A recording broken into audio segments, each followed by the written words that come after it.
Ocasión vamos a abordar el tema del juego, cómo se aplica a ámbitos educativos, tanto formales como informales.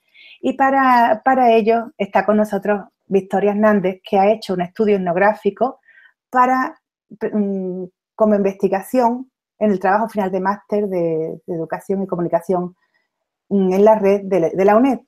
Ella analiza cómo las apps se pueden utilizar como un refuerzo educativo y cómo eso repercute desde la educación informal a la educación formal.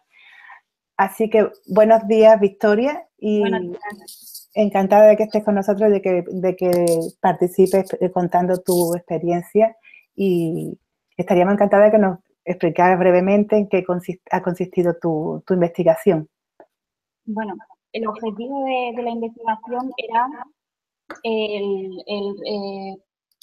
poner un poco otra posibilidad al exceso de deberes que hoy se está dando en los centros escolares, en la educación formal, ese exceso de deberes. Entonces, era una alternativa a la situación que hoy se está viviendo. Nosotros, pues bueno, hicimos un estudio etnográfico en el que comenzamos haciendo entrevistas a los profesores, a la madre, a la familia, a las niñas, y vimos en un primer momento cuál era la situación que se estaba viviendo de este estrés que ocasiona el exceso de los deberes. Y lo que primero nos encontramos es que existe una reticencia muy grande en los centros escolares al uso de la introducción del teléfono móvil, ya no directamente de la gamificación del juego, sino a la introducción de la herramienta tecnológica. Hay como una especie de reticencia. Entonces nos llevó a hacer la investigación lo que es dentro del hogar, de la casa. La investigación fue con 3 niñas, una de ellas presentaba dificultades en el aprendizaje y otra no estaba diagnosticada, pero presentaba altas capacidades. Entonces pudimos ver un poco cómo a pequeña escala cómo repercute en cada uno de los diferentes perfiles de niños que podemos encontrar dentro del aula. Y bueno, con la familia también existía cierta reticencia, pero sí que vimos que fuera del ámbito escolar, es decir, fuera de lo que tenía relación directa con el aprendizaje en el aula, sí que motivaban a las niñas a trabajar con las aplicaciones móviles para el aprendizaje y demás. Pero cuando se trabajaba directamente con material del colegio para aprender directamente conocimientos de contenidos del centro, no permitían que se trabajase con el teléfono móvil, preferían que fuese la metodología tradicional de toda la vida.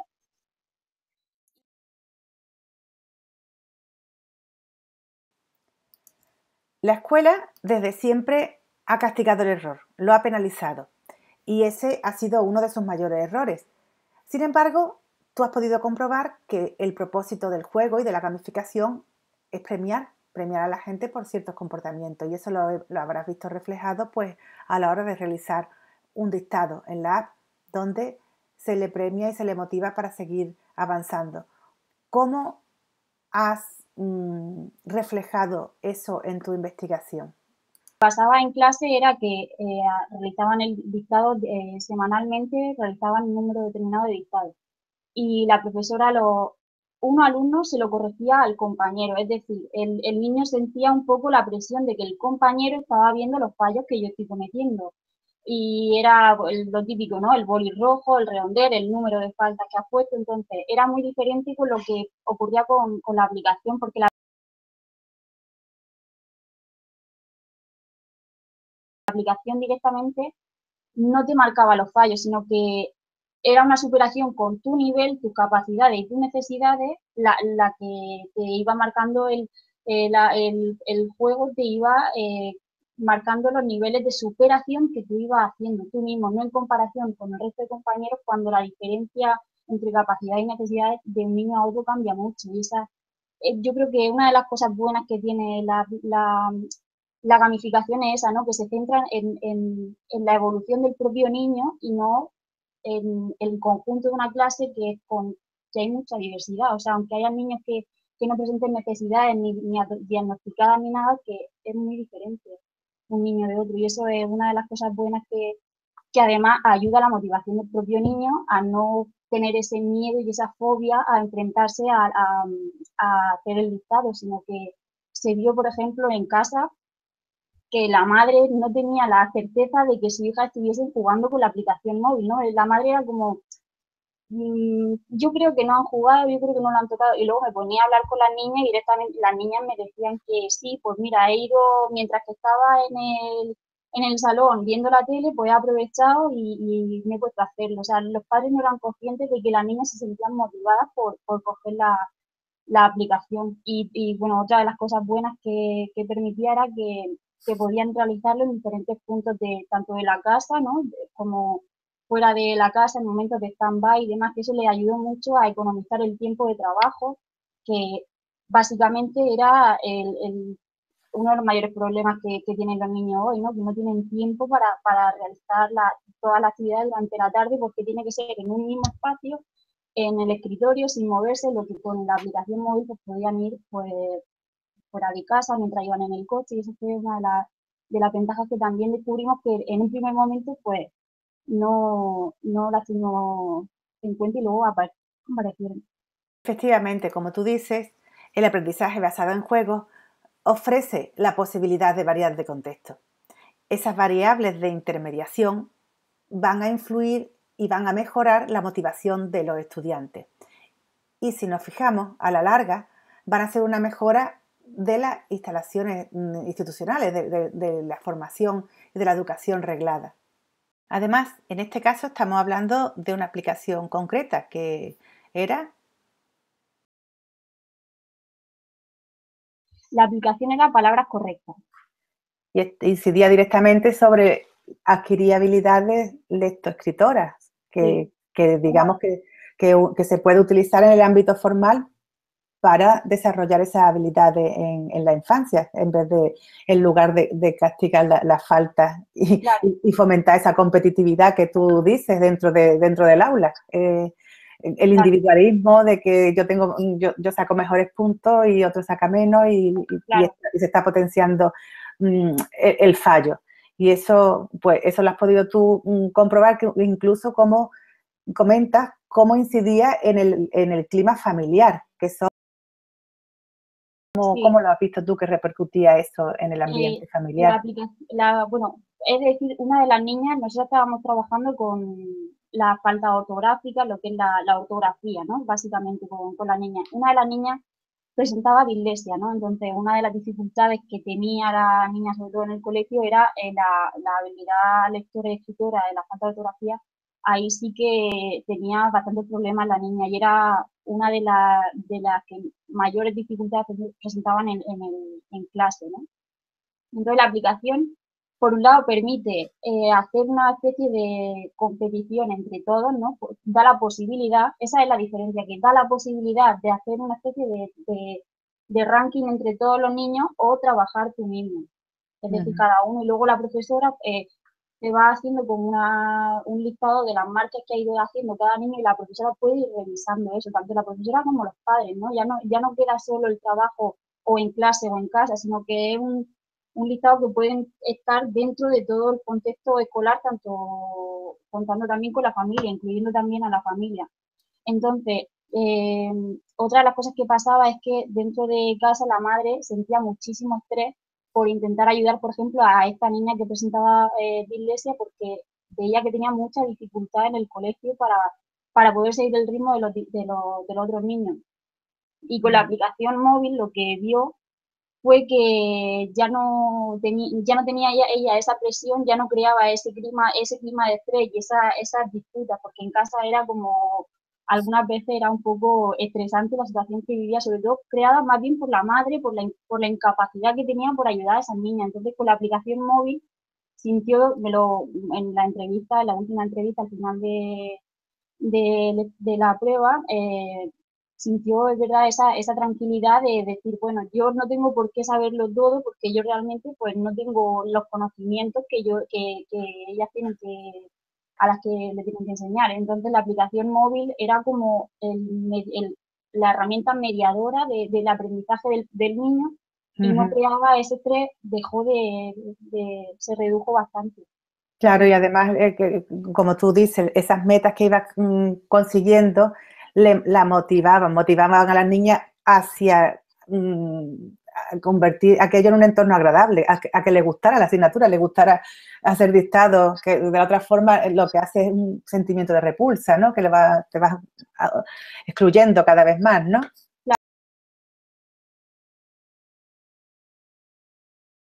Claro, sí, la motivación aumentó bastante. Ya te digo que un ejemplo claro que se dio fue en un fin de semana en el que no estaban los padres, porque continuamente los padres siempre tenían que estar remarcándole, tenéis que hacer los deberes, tenéis que trabajar, tenéis que guiándoles mucho en el aprendizaje del niño, ¿no? Como obligándole a que es lo que tienen que hacer aunque no les guste, porque ellas no se sentían motivadas a ponerse a trabajar ellas solas. Entonces, lo que sí mejoró fue la motivación intrínseca del niño a ponerse a trabajar con ese contenido y no porque se lo estuviesen diciendo a los padres. Hubo un fin de semana en el que las niñas se quedaron con la tía y los padres se fueron de viaje. Entonces tenían tanto deberes como la aplicación móvil. Y la madre no fue consciente porque dio por hecho que no habían hecho ni los deberes ni la aplicación móvil, que las niñas habían estado, pues bueno, disfrutando y aprovechando que no estaban los padres ahí encima para trabajar. Y bueno, el lunes cuando yo llegué, una de las sorpresas que se llevó la madre fue esa, que no habían hecho los deberes, no habían repasado para el examen que tenían, pero sí que habían estado jugando con la aplicación móvil. Ellas lo veían pues como un juego más.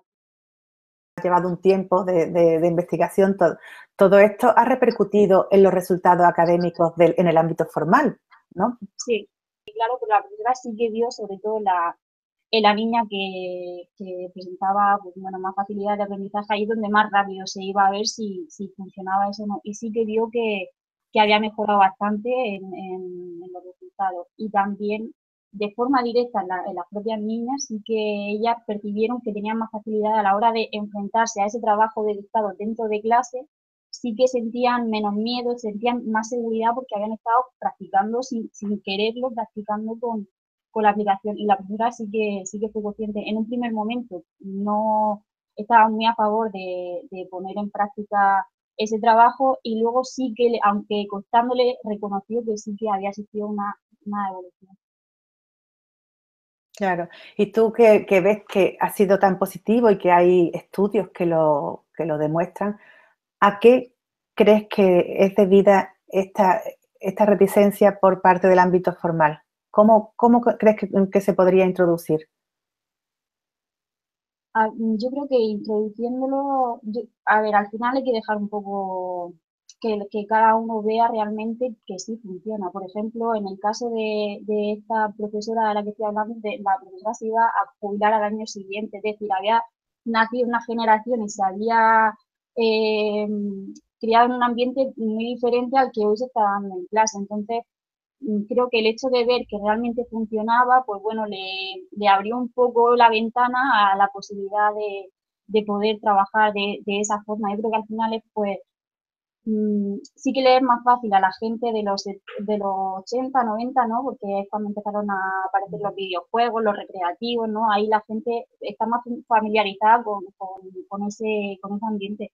Pero la gente que no lo estaba, como en el caso de esta maestra, pues bueno, es ver mediante los hechos bueno, que sí funciona, que no es una distracción.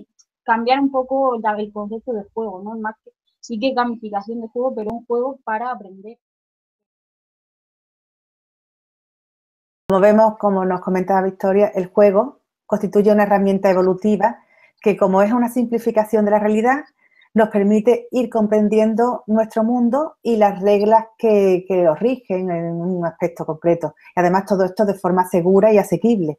Este es un punto que tú también abordas en tu trabajo, que es desde el punto de vista neurológico, vemos que es una herramienta indispensable en el aprendizaje, porque tú comentas cómo se altera el objeto de estudio, porque como hay que aprender de otra manera, las niñas lo exploran, lo cambian, hacen pruebas, incluso demuestran cómo llegan a conclusiones, llegan a ideas, hipótesis.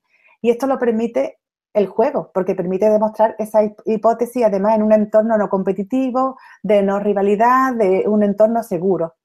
Esto tú hablas también, te metes un poco en el tema de la neurociencia y vemos que entronca con ese proceso de etiquetado conceptual, que es un mecanismo neuronal que nos permite consolidar las memorias, porque favorece esa síntesis cuando hay experiencias novedosas y que tiene muchas implicaciones pedagógicas.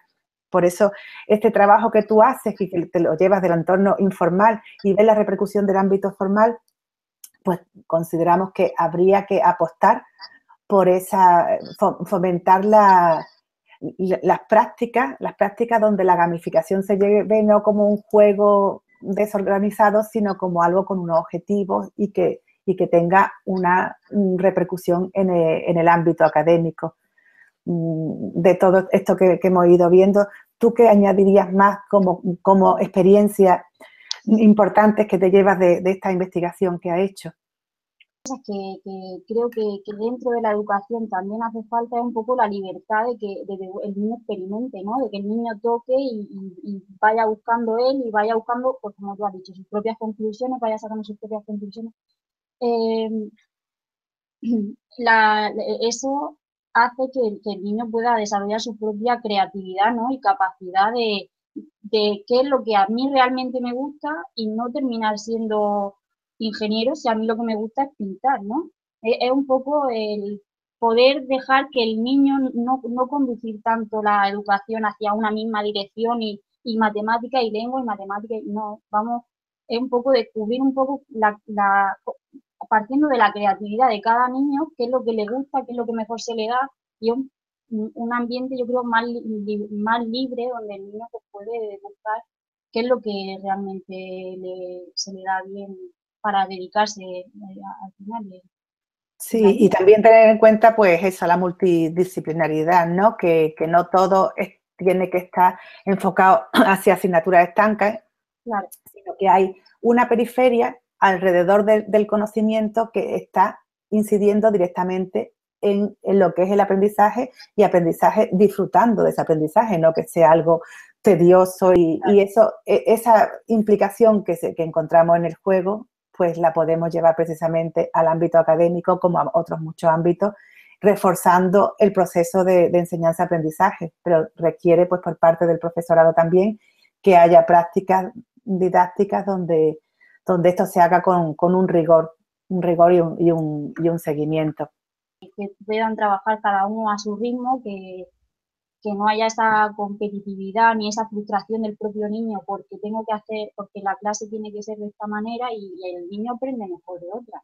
Sí, hay otras formas de aprender y más atractivas y que causan mejor impresión tanto a nivel psicológico como en otros aspectos.